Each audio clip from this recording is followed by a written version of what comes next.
Ciao, my name is Mario Becchi and you are watching Psychology and Mental Game Tips for Sport, Learning and Life.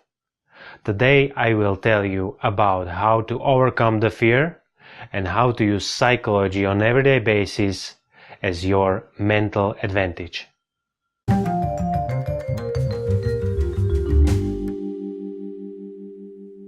If you didn't watch some of my previous videos, let me explain you quickly what does psychology do.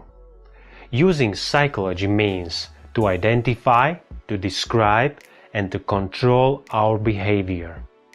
Our behavior is what do we feel and how do we act. For example, there is a huge difference between people who are introverts and people who are afraid. How do people who are introverts act? They are looking for some privacy. They're like to be by themselves, for themselves. They enjoying time when they are alone.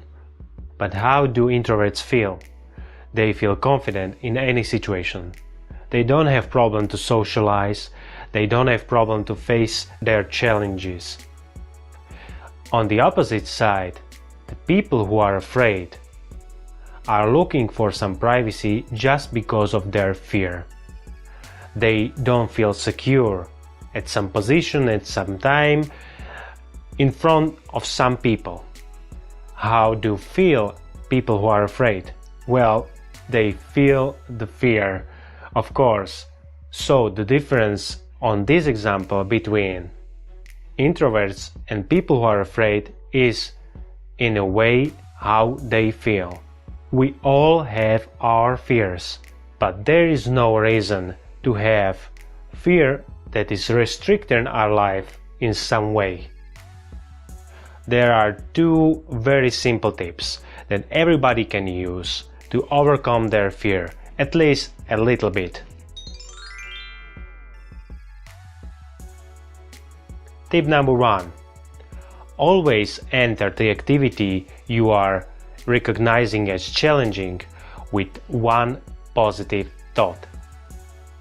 For example, I'm going to handle it. I'm going to make it. This will be great.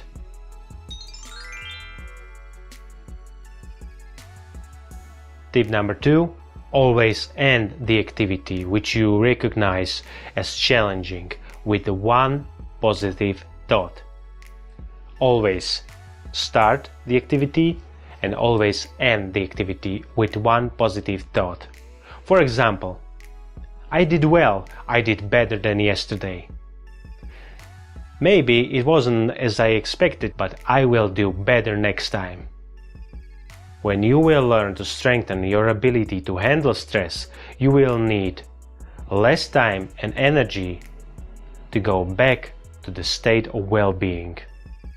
On the opposite side, the more you will evaluate the situation with negative expectations, the more time and energy will be needed for you to calm down in the next challenging situation. So have no fear and be positive before and after something that is challenging for you. I'm sure that you can make it. You can be better than you were yesterday. Feel free to write a comment below this video how you faced your challenging situation and used these tips.